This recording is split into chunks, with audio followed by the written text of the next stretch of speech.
Toronto and NYCFC. NYCFC's winning that, right? I think in NYCFC will get all 3 points in that game. Little revenge game from Orlando, New England. Oh, that's a huge game. I think that's a draw. I would love a draw in that game. Give Orlando a 2-point draw. Let's do a fun thing.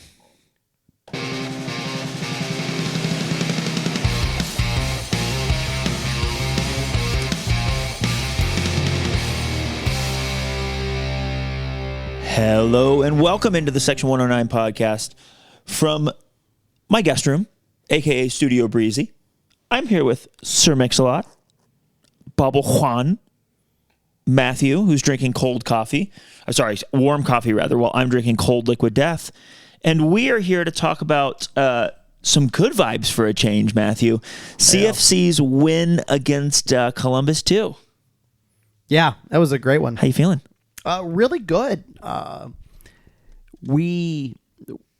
thought we played really well. Number one, I thought, coming into a game where our struggles have been documented, right?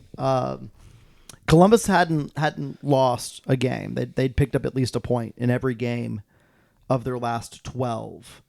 That dates back to June 2nd, which, if you want to understand the calendar or get a little memory on the calendar, is the day after we beat New England Revolution at home. Columbus started a little slowly this year, and they've really come on. And so, going in, you're just hoping for the best at home. And I think we just got them in the right kind of day, if that makes sense. Their first team was down 6 players for international duty, and also had an MLS game that was rescheduled. Was not supposed to be that weekend. Was a game rescheduled because they made the CONCACAF Champions League final. And the game was not on the same day. It was not on Sunday. It was on Saturday night, because they did bring a couple players in, but they were not MLS players. So the first team is down 6 players. They've got a couple injuries, whatever.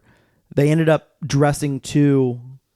They ended up dressing 2 of their next pro players on the roster. Should have dressed 3.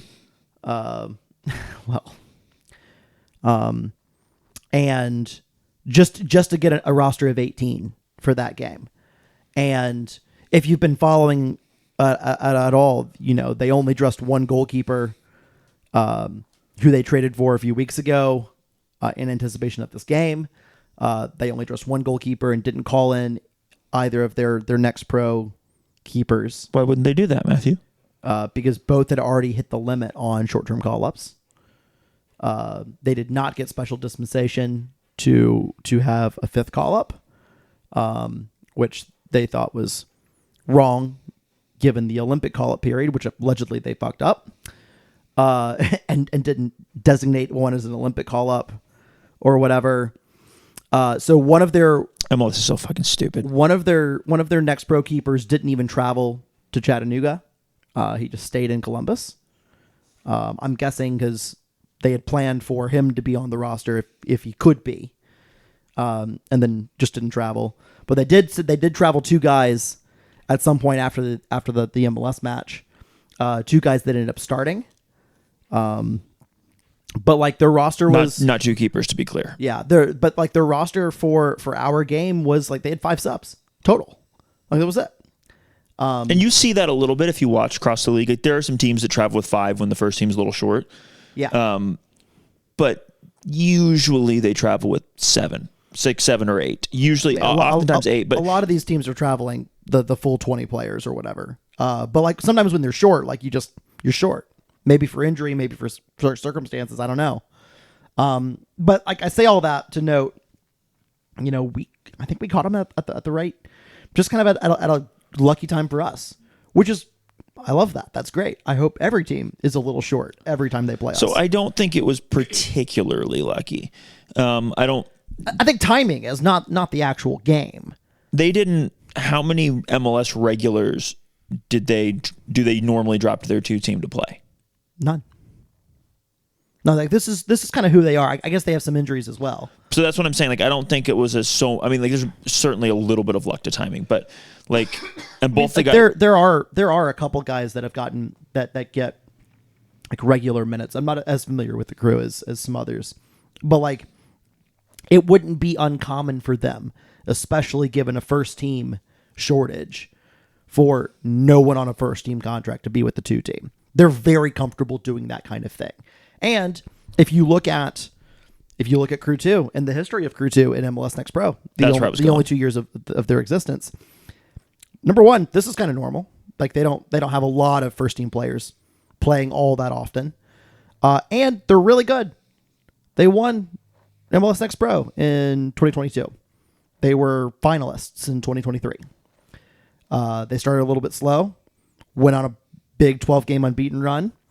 They're now third in the East. They are no longer unbeaten. Well, yeah. But like that, sometimes you get a little bit lucky when you play teams. We played Cincinnati really early in the season, and it definitely helped us, right? That's just how this works. I thought we bullied them in the first half. It's like that was a pretty young team. I don't know if they had some travel issues or whatever else, but like they came out flat, and we pressed high, often, and hard, and Columbus are dogmatic in the way that we also are and want to be. So like, you don't see us just sacrificing the ball to kick it upfield because someone's putting a little pressure on us, right? They're going to play through.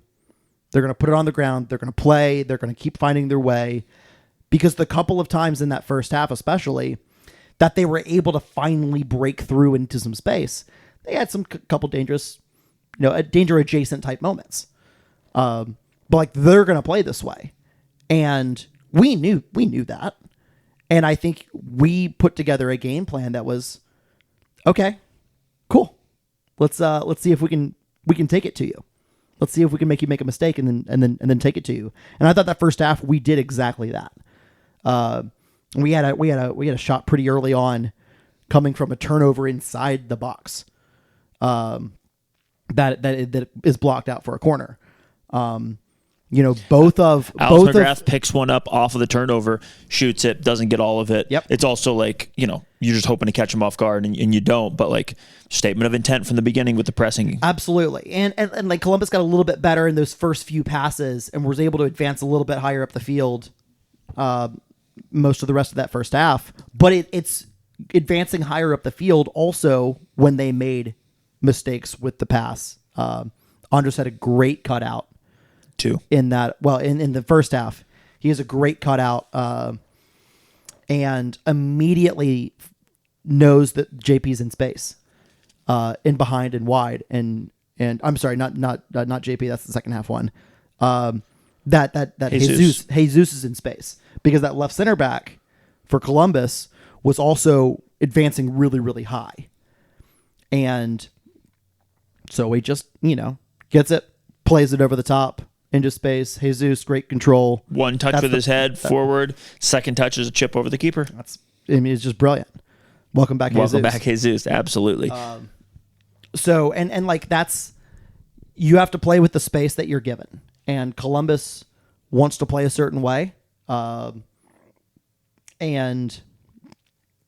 the things that their first team coach, Wilfred Nancy, he's probably the best coach in MLS, talks about is a lot of the same stuff that Rod likes to talk about.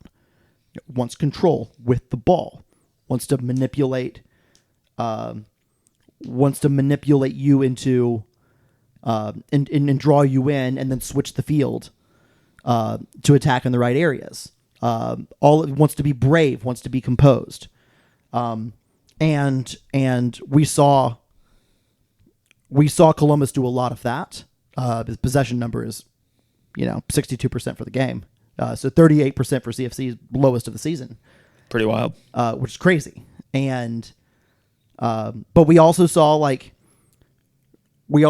of belief from our guys of can we press them? Okay, we're not pressing as high anymore because they're playing through. So let's reset our line of confrontation. Let's try to pick them off when they play through us. And then where's the space? It's in behind now.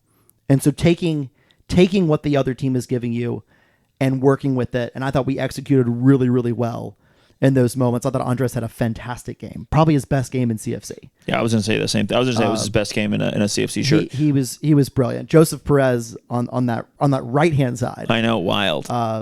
Was really, really good. Jesus coming back in, I think he was on the bench against Atlanta, but coming back in, starting immediately, like up top with Taylor Gray.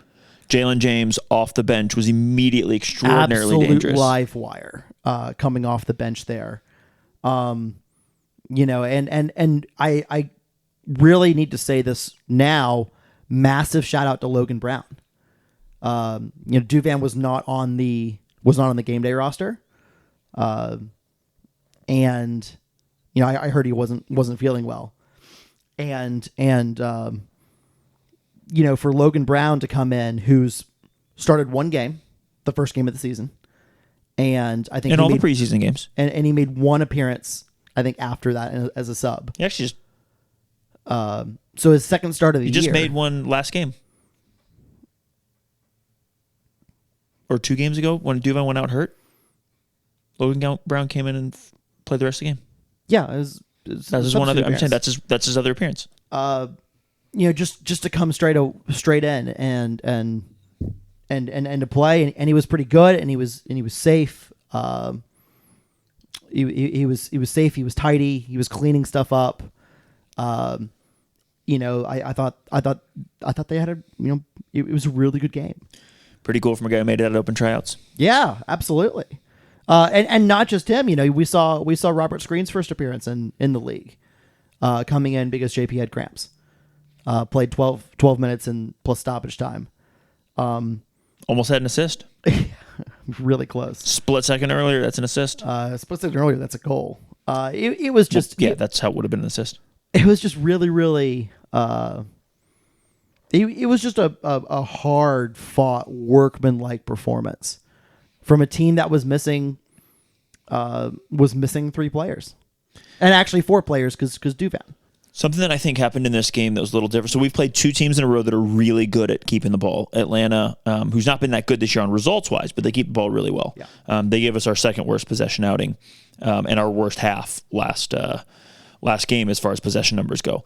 And we played Atlanta and Columbus 2 games in a row, and in both games we have pressed in what amounts to a 3-5-2, and we have aggressively stepped. And in this game, one of the biggest differences is it was not refereed so horrifically.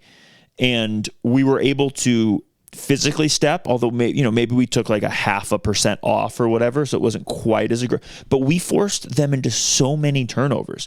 Columbus, and especially their goalkeeper, but like Columbus in general, just turned the ball over under pressure. Yeah, and that was the story of the first half. Truly. It's not been necessarily a feature this year. It has happened in games. It has happened in little stretches of games, but it has not happened in like every game where our press has just been able to turn teams over and then we've been able to create chances out of it. But in the last 2 games, we have created turnovers. And then last game, I'd argue the referee kind of fucked us out of not just the turnovers, but like the ability to press hard because he just kept giving yellow cards for no reason. But this game, like, also shout out referee, really, really good. Fantastic. You cannot convince me. I don't care what you say about referee schedules. Cannot convince me that wasn't a purposeful, just like, let's not get this one wrong out of the last one. But we pressed, we turned them over in a way that is a little bit new, but nice to see us pressing out of a new formation, stepping really fast. I think Rod said something on our podcast about like 10 touches, 10 seconds, whatever it was, the number of time like that it had gone up before it was like 6 seconds or 6, whatever it was. Average length of a possession. Before we made a challenge, yeah, I think it was. It was like a full second more, which doesn't sound like a lot, but like kind of is when you consider like if you're going long on a goal kick or whatever. Yeah, whatever the number was. And you can see that we've really cut that down because especially the last two games. And we're pressing out of a different formation, which I think gives us more numbers in midfield because you're pushing two wingbacks into midfield. They're not necessarily always coming in, though they do come in some, but they're pushing higher. So it was just a really, really good performance. And look, we won the XG battle as well. Like it's not like we... It was a real one. Like it was a real victory on the spreadsheets and in the goals. And in the sheets. All right, Matthew, take me through the lineups. Yeah, so... well, the only lineup that matters. Jean-Antoine in goal, who has to come out. Well, we'll do that later. Jean-Antoine started in goal. Farid Zarzar at right center back. Anatoly Prepelica at center back. The center back. Logan Brown comes in at left center back. JP at the right wing back position. With Milo at the left wing back position. I did not see it going that way. We predicted that was going to be Alex, and it was JP. I really didn't see that coming. And I'm gonna guess it's because I think Rod and the staff wanted to keep the two pairing of center midfielders as Callum and Alex. You had Andres Jimenez Aranzazu as the 6, who the guy on the stream kept calling Aranzaza. Yeah, and I want to kill him. Because number one, he's done a bunch of our games. Number two, have some fucking notes in front of you, you stupid professional. Like, you're supposed to be a professional. Don't mispronounce Andres' name. Like, you can see how it's spelled. Makes me mad.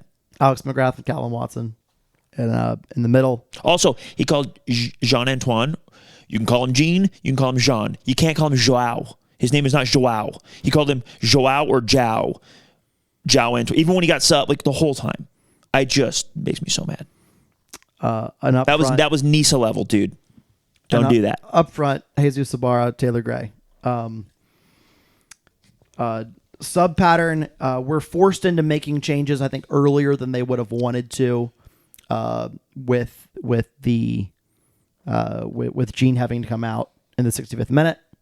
Oh, that was earlier than I remembered. Yeah, for an injury, Jonathan Burke replaced him. Made some huge did saves. A great job. Couple big saves, but also like a bunch of work on crosses and stuff like that.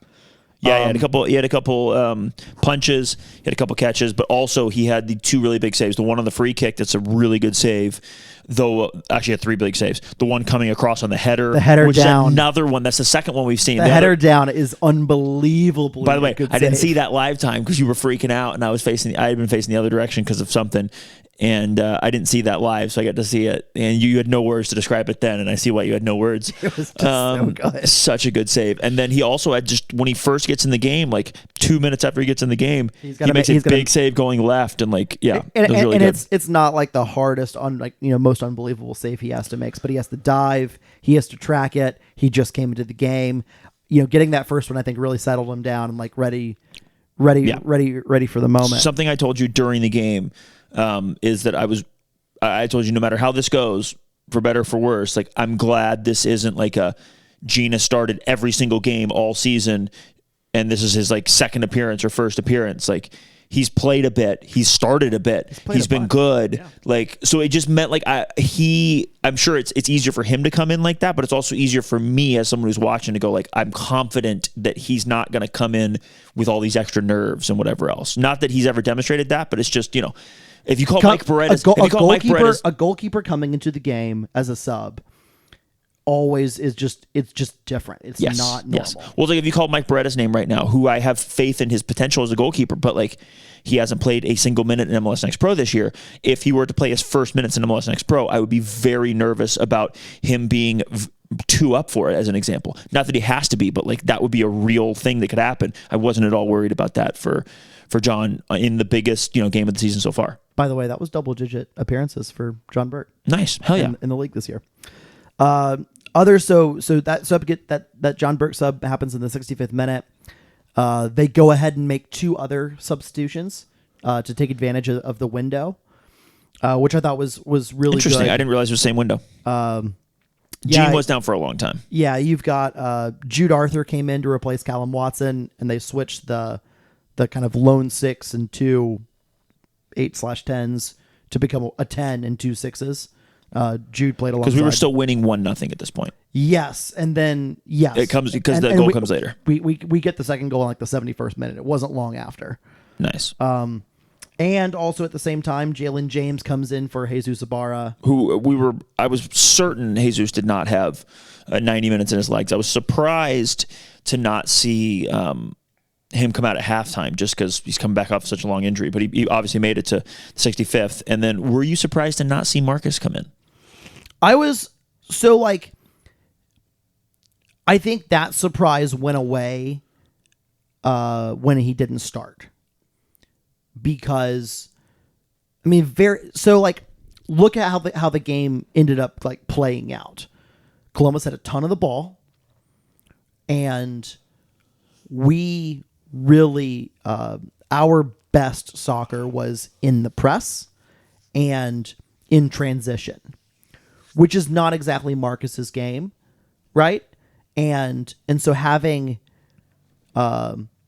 bringing on someone like Jalen James with still 25 minutes to go, when you want kind of like someone who can be around the penalty box, someone who can like flare out wide, run the channel, get on the break, do and then like which he almost did defensively times. Like press like hell. Like I think that makes a lot of sense. And I wasn't terribly surprised. So I was very surprised. I'm not surprised with hindsight now, looking back and thinking through, because obviously it makes sense. But like, it's just. Yeah, I was surprised. I was surprised Marcus didn't start, and then I was surprised he didn't come in then. Yeah, I was. And then with the benefit more of hindsight, I was more surprised he didn't start. But I think at a certain point I looked over at you. I think this was right before Jesus scored, and I was like, dude, this game needs Medi. Like this game is begging for Medi. That game was built in a lab for Medi. And then Jesus had the chip like maybe 90 seconds later. Getting 3 points out of it like was a really well done. Let's finish these subs here. Yeah, go ahead. JP has some leg cramps.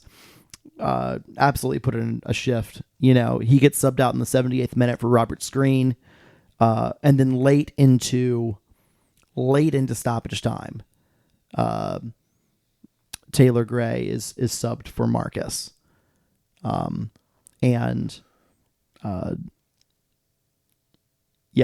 that's all. That's all five. And I think I really liked how they went ahead and made the two other changes with John Burke, because burning a moment on your goalkeeper a little bit before you want to do other changes, like all of a sudden if you get 5-10 minutes later, like shit, like I got to make two changes here. Now you've got one moment and two subs left.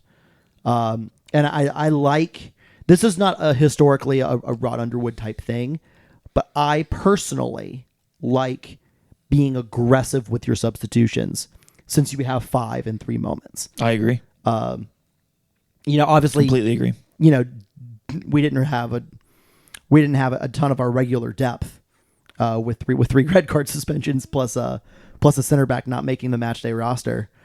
But I still really like doing it. I think it paid off, adding some energy and. So I think something I said about last game was I think we really blew our energy load early, and we kind of had to in order to like create all the things we created against Atlanta. But by the 70th minute, like we were completely tired, and it's one of the reasons they came back. And I do think in this game, by virtue of, I don't know when those subs were planning on happening. I don't know if those were supposed to happen at the 70th minute, and so they were already warming up and they came in the 65th, or when Gene goes down, if Rod turns and goes, I want these guys. I don't know how that worked. Yeah. But I do think what worked out is you got some completely fresh legs in Jalen coming in. You got obviously John Burke, who doesn't really change anything in that front on the fresh legs part because he's coming in for an injury and a goalkeeper you don't expect to be too tired. And then Jude, who did a ton of defensive work, allowed us to shift into that 2-man. So we were more defensively solid, and we got a goal out of it too, which was sweet. But we were more defensively solid numbers wise by removing Callum, because Callum's playing further up the field, so you're just consolidating a little bit further back on the field. A little bit like the Ethan Corin sub in the last game, positionally. Yeah. But it's done a little earlier, and it's done with a player who's fresh-legged. And you got to remember, like we only had 34% possession in the second half. You know, A lot of running and chasing the ball. Columbus really dialed it up a notch, much like Atlanta did in that second half. Yeah, but they didn't create much. Atlanta created 2 XG in their game. Yeah. With us. Yeah. Columbus created like less than 0.6. Well, I just think we did a better job executing on that front. But what I'm saying is it's not only how we played defensively. It is also how we played defensively. But I think there's a lot of like, we just played better overall in that half. Yeah. Because against Atlanta, they were creating stuff and they created some big chances. Like when you go back and watch, I know we talked about, so I want to beat it to death. When you we watch the turn on the one that Jean-Antoine gets beat near post, and it's like, ooh, that felt really bad. Then you go back and watch it, you're like, actually, that doesn't feel bad at all. That's really unbelievable play. By the way, if you ask Jean-Antoine about last game, he has a very clear take that he thinks that we blew it and that we were up. There's no excuse for them winning. It doesn't matter what they do. We fucked that up, which I appreciate the extreme ownership from him and on the Atlanta game. But I disagree a little bit. I think they played really well in that end, and I think we got fucked also by the ref. He says the ref had nothing to do with it, which I just appreciate, again, the extreme ownership. He's like, I saw like 4 different people like tell him they came in, you did your best, and he was just like, no, we should have won. Like I love him. But back to this game, what we didn't do is we didn't repeat those same mistakes of getting in yellow card trouble, of getting peeled open in possession, whether it was positionally or by making bad challenges. We cleared the ball when we needed to. Not that we repeatedly made, but we just didn't make any mistakes.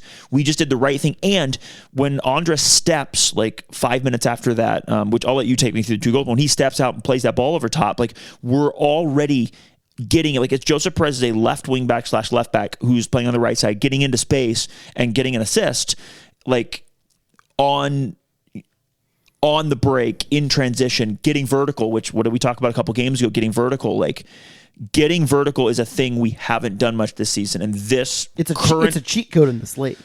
It's a cheat code. It's a cheat league in all of soccer. Wow. It's what Antonio Conte does. Antonio Conte baits you in with the patterns, and then you get vertical, and you do things that get open shots. But part of it is you invite the team to come in, and then people talk, coaches and players and tacticians and wannabe amateur YouTube tacticians like us talk about suck them in and then go long, or suck them in and then go vertical. But that's much harder to invite pressure and actually go vertical than it sounds. It's easy to say, hard to do. But in this game, I wouldn't say we sucked them in. I would just say we turned them over. Yeah. And sometimes we turned them over high. But early on in the season, we did a lot of our turning over higher up the field.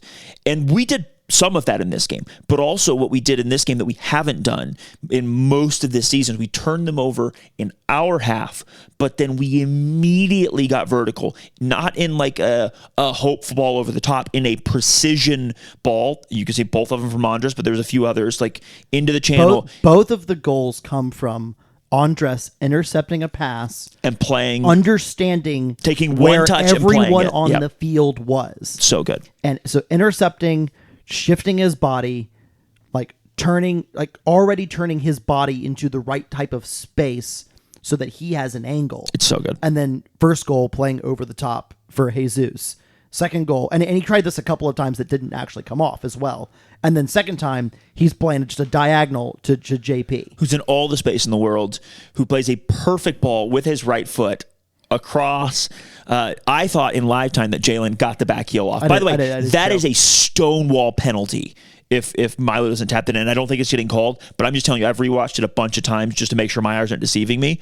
It is a penalty. By the way, that goal does not happen without Jalen James getting on his horse and making absolutely that run. Because because Jalen gets to the ball first, can't quite touch. He's trying to touch it across, but can't quite touch it as the goalkeeper is just taking him out, and then the ball goes straight across to Milo, who basically taps it in. I mean, it's a little bit further out than it's happened, but who finishes right there.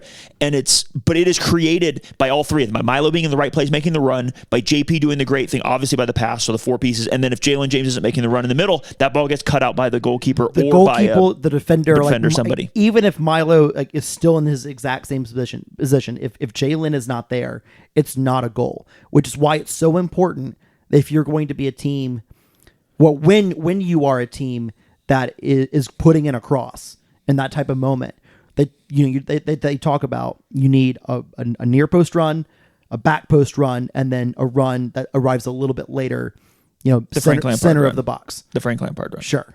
I used to call that the Sean Hofstadter run. He was good at that. He was really good at that. Shout out. Like Jalen is making that, and obviously in transition, it's not quite the By the same. way, the ball is probably going to Jalen. Like the ball is probably for Jalen. Oh, I would think so. I don't think JP's first of all, JP's putting the ball. He's doing that classic thing where he's like putting the ball in a dangerous area. Correct. And if you put a ball in a dangerous area, good things happen. But it's almost certainly like he looks up, sees a streaking player, and that player is almost certainly Jalen and not Milo. I could be wrong. I have to ask JP. But they're both making the run. That's why you need multiple runners, because Yes. sometimes like one run that you plan for like works out as a decoy. And like for Milo, like Milo makes an incredible run from his position where that play started, because he's got to absolutely get on his horse too.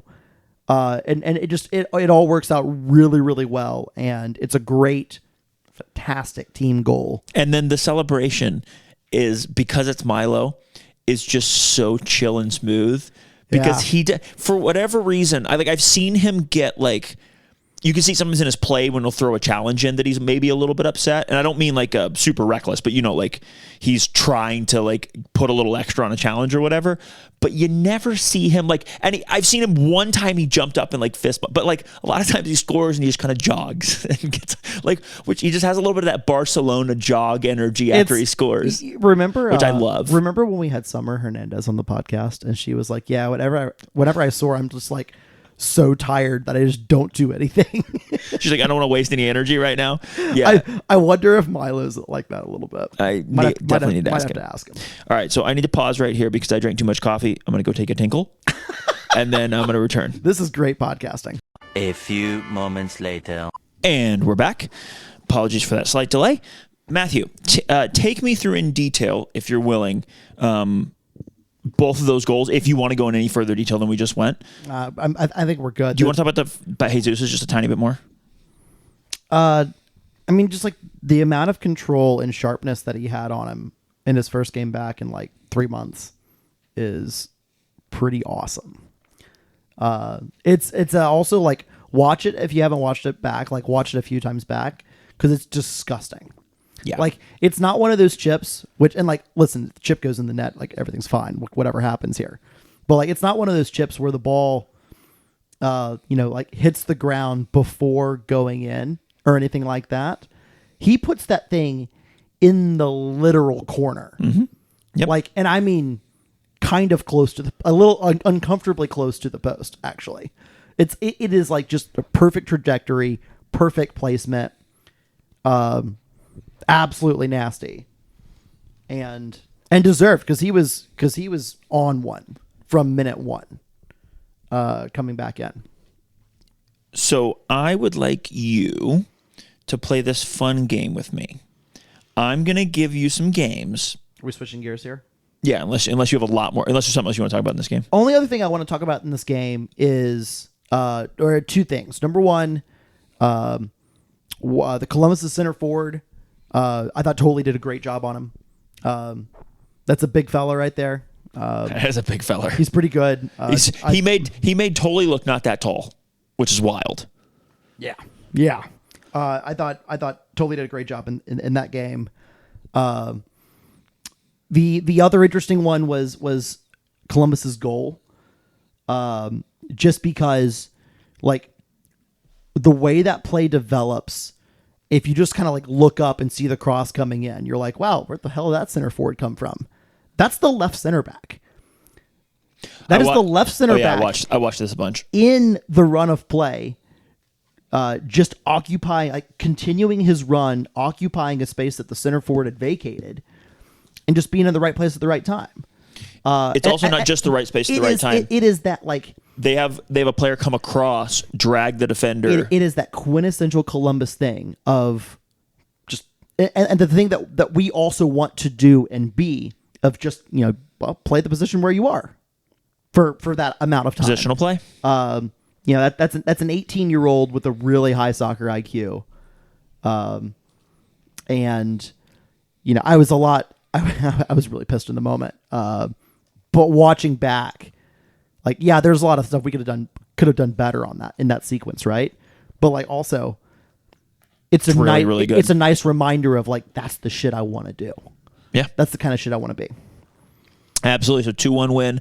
Big in the table. Speaking of the table, Matthew, I'm just going to read you some games and I'm going to have you give me some results because Michael has made a sweet calculator that calculates some points here. So I'm going to have some fun with it. Okay, I'm just going to take you through some. We talked about a couple right before we started recording, so I'll just leave those in for time's sake. Okay, NYCFC at Toronto. They just played, right? Yes, and they tied. And Toronto got the extra point there. Yes. I think New York takes all three. New England at Orlando. New England at Orlando. I'm not going to do the super rosy thing. Although I'm assuming that these are actually listed like that. This actually is at Orlando, but we're going to go with it. It is at Orlando. I'm not going to do the super rosy thing where I am charitable to our playoff chances. I'm going to be honest. I'm going to err on the side of mean. Err on the side of what you think's going to happen. Yeah, that's usually mean. I think Orlando takes all three. Columbus, Cincinnati at Cincinnati. I'm going to say it's a big bounce back game for Columbus, and they get 2 points. 2-1. Okay, Philly at Miami. Oh, man. That's a fun one. Speaking of being raging Philadelphia Union 2 fans right now. Yeah. After their big win at Carolina we need Core them on to Wednesday. We need them to take any and all points so they can separate themselves and push some other teams down. Yeah, by the way, if Miami win that game, like that might be curtains on Miami. Like Miami's making the playoffs. I'm gonna say, give me Philly 2 points. Okay. All right. Atlanta 2 at Crown Legacy. I think Crown had a really dismal result the other day against Miami. I think they bounce back and get all three. Carolina at Columbus. That's in a couple weeks, right? Yep, it's next week or the following week. 16 to 22. So number 16 to 22, it's in that range. Oh, okay. It's a 3 p.m. Yeah, that's why it's already on the docket. I think Carolina gets something there. I'm going to say 2 points for Carolina. Yeah, for whatever reason, Sutton ain't losing a shootout. Toronto at New York Red Bulls. I just want to see this statistical analysis with the Red Bulls win there. Well, I don't like that answer at all. Cincy at Huntsville. I also like how you're not doing our games. I really appreciate that. I'm going to come back and do our games at the end. Or we can just talk about what the math looks like if these play out how we think they're going to play out. Cincy and Huntsville. I'm going to take Cincinnati. I'm going to take Cincinnati in that one. Okay, we just got a few more to go. Let's do them rapid fire. NYCFC at Philly. Draw. Who gets the 2 points? New York. Chicago at Orlando. Can both teams get 0 points in this game? I would love that. Is that an option? Can a meteor hit? That's the only way they're both getting 0. Chicago's been struggling recently and starting to fade. I think I'm going to take Orlando on 2 points here. Also, Chicago's won like all their shootouts. Yeah, I could easily see Orlando winning that game. Miami at Atlanta. Miami. Chicago at Columbus. Columbus. Crown at Miami. Oof. I'm going to say Crown gives them at least 2 points of business. Two revenge. 2 for Crown, 1 for Miami. Yeah, a little revenge there. Cincy at NYCFC. I think New York takes this one. Oh, interesting. Atlanta at Philly. I think Philly dog walks Atlanta. Huntsville at Carolina. I need the projections to show Carolina with 3 points here. Although I kind of think Huntsville's going to win. New England at Red Bulls 2. That's got all the makings of Red Bulls with no more than 2 points. Got it. How about on decision day now, Carolina home hosting Miami. Really need both of these teams to lose. I'm with you. Miami at Carolina. Carolina at home on decision day. And I'm going to use the exact same logic for us, by the way. I'm going to say 2 points. Chicago hosting Philly. So Philly at Chicago. Philly's going to be locked up, possibly already, like with the title, because I've got Cincinnati dropping some points in this scenario. Columbus is going to be close. I'm going to say Chicago gets 2 points out of that one. All right. Cincy hosting Orlando on decision day. Cincinnati is going to be pushing. I'm going to say Cincinnati 2 points. Crown hosting Toronto. Crown 3 points. NYCFC hosting Huntsville. Probably New York. All three. New England hosting Columbus. Columbus is going to win that game. All right. So now that puts, before I tell you what, because we can choose what we want to do for our points, and we are playing New England, We're at Toronto, New England, at Toronto, and home New York against Red Bulls. New York Red Bulls are the only team that would be within striking distance of us in this scenario because the other two teams are not very good. Toronto being at the bottom of the table currently, and New England being pretty close. So our max points scenario here is 47. It is correct. So I'm going to take you through what you just put out. Gives Philly 53, Cincinnati 51, Columbus 51. Oh, I got to reorganize. Sorry, 1 second. Oh no, that's not what I got to make it reorganized. So actually, this has your calculations have NYCFC winning with 54 points. Oh, okay, interesting. So Philly might have a little bit more to play for here, which is very interesting. Let's see if I can make this work this way. I'm not as good at sort column perfect. Yeah, beautiful. Okay, so he has it done right here. I'm just silly. Okay, so I got it figured out. NYCFC in here in your prediction coming in with 54 points in first place. Okay. Philadelphia Union 53 points. Cincinnati 51, Columbus 51, Crown Legacy 51. Yeah, none of this shocks me. I'm going to leave us out currently because I didn't change any results. Yeah. We have it just us winning out, which is I don't think either of us are going to believe. Has us at 47, Orlando at 46, Miami at 45, Chicago at 42. So you've got the playoff line. If we are calculating you as being, you were saying we need at least 43 points unless we have more wins than Chicago. That's incredible because that's been the target literally all year. So now I'm going to take you through and I'm going to make you guess. First of all, if you're right, we need another, what do we have now? 38? 38. We need 2 wins. Or a win and 2 draws. We need 5 points. 2 wins. We need 5 points. That could be a win, a shootout win. Here's and a win. Here's what I'm going to say. We need 2 wins. We need more than 5 points. Because we're going to be a couple of wins will help us, but we don't have. I'm not comfortable with where we are in the wins tiebreaker, and our goal difference just dipped below 0.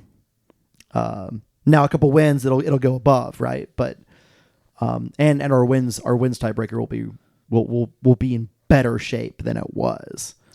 So CFC at New England in 2 weeks. I think it's a must-win game. So you giving us 3? Or do you want to leave that part out and just say we need to get 3? We need to fucking get 3. There's not a chance I'm predicting CFC games here. Okay, so we need to get 3 in against New England. Toronto, big game, exciting game. Look. Here's we the need to wrap it up before we come home. Here's the reality here. How many of those in that sequence? So. This sequence has us potentially being the 8th team. Where was we're 6th if we went out according to your scenario. If we go, who's below us? If we went out, who was below us? Oh, we're in 6th with 47. Orlando has 46. Miami has 45. Chicago has 42 and 9th. So we need to finish above Chicago's 42 points and Carolina's 41 points and New York Red Bulls 40 points. It's fucking at the end of this. So you have this stratifying out a little bit more than it currently is, because right now it's 8 points between ninth. We have a game in hand, but ninth and first as it currently sits. In this table, it's 54 to 45 in 8th place. So it's 9 points difference. And then if you go down to 9th place, which is where we were currently calculating, it's a 12-point difference. So you've got it stratifying a little bit more than it currently is. So let me put a scenario on you here real quick. If we win the next 2 games, we'll be on 44 points. If we lose to Red Bulls in this scenario, they go to 43 points. So like some random penalty shootout win or loss that I gave them along the way, just fucking around, like all of a sudden it becomes a win.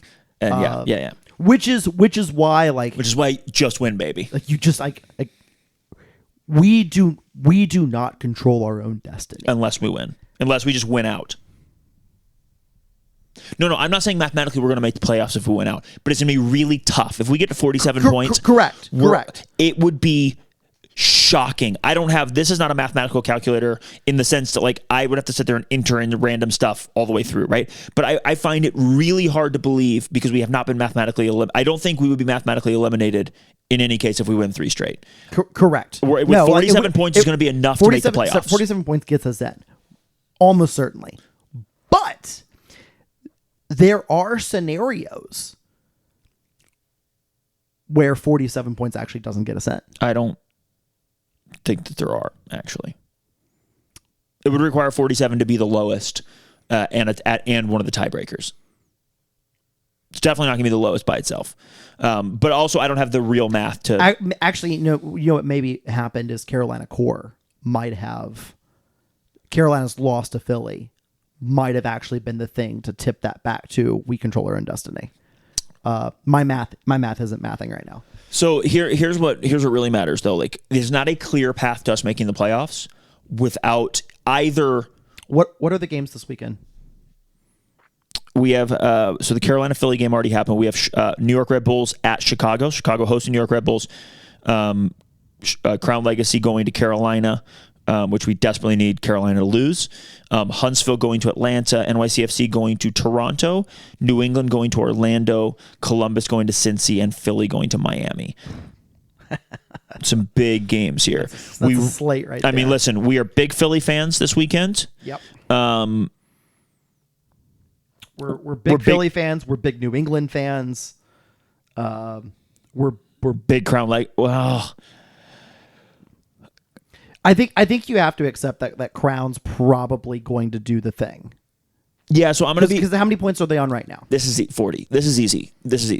I'm not a Carolina fan because fuck them. So like, I don't want the other independent team to have a shot. So you got to choose Crown one. Legacy. Also, Crown Legacy's up in the table, so it's a double. Like you want Crown Legacy to win out, or maybe even if they don't win out, you want them to beat Carolina because that pushes someone that could come from behind and pass us, keeps them from being able to do that. Yeah, and they've got 2 wins on us in the. Right, in the season. And so their tiebreakers going to be a lot better. Well, they also have 2 wins against us. If they win, if Crown wins against Carolina Core, they will match us on games at 25, and they're going to have 3 wins in hand. Right, which means we do not want to be matched up with them on a tiebreaker. We need them to move. Yeah, we want Crown Legacy. We want Crown Legacy to go to the table. So we are big Crown Legacy fans right now. We are big Philly fans because every point that Philly takes off somebody else is somebody that can be pushed down further on the table because we're not catching Philly. Honestly, we need to be big Cincinnati fans because we're really not catching Cincy. Or we're probably... How close are the Crew right now? So Columbus... They're 42, but they've got a game in it. Yeah, they don't really matter. Columbus, look, honestly, Columbus and Cincy play themselves in this streak, but we are I think you and I both think that like the table's going to finish in some order of NYCFC, Philly, Cincy, Columbus. Those are going to be your top 4 teams. Yeah. That's who you have in this, and that's also just what you and I believe, I think, are the if they're not the best 4 teams, they are certainly the top 4 teams in this conference. Based on like where they should finish. They're also the top 4 teams with 4 games to go for each of them. So I just think that we're big fans of those 4 teams because every point that those take away from other teams pushes other teams further down either to us or below us potentially. With Philadelphia being the absolute biggest. We're the biggest fans. We're the biggest fans of Philly. Because like if Philly lose There is one scenario and one scenario only where we can overtake Philly, and that is we win our next 3 games. They lose. They all lose of them. literally all of their games. The rest of the Four season. remaining. Yeah, that's the only way it works. It's not going to happen. We want Philly to take points. Philly has Inter Miami, who's a direct rival right now for points. They have New York City FC. Okay, whatever. They have Atlanta United too. Mostly whatever, but like do the business anyway. And then Chicago Fire on decision day, which is very much a direct rival. Yeah, we need Chicago to be losing. We need Miami to be losing. We need, who else did they play? Chicago has Red Bulls as well, so like that's going to be an interesting one. But they've got Orlando as well. They've got Columbus and they've got Philly. Yeah. So the first thing we need to do is win.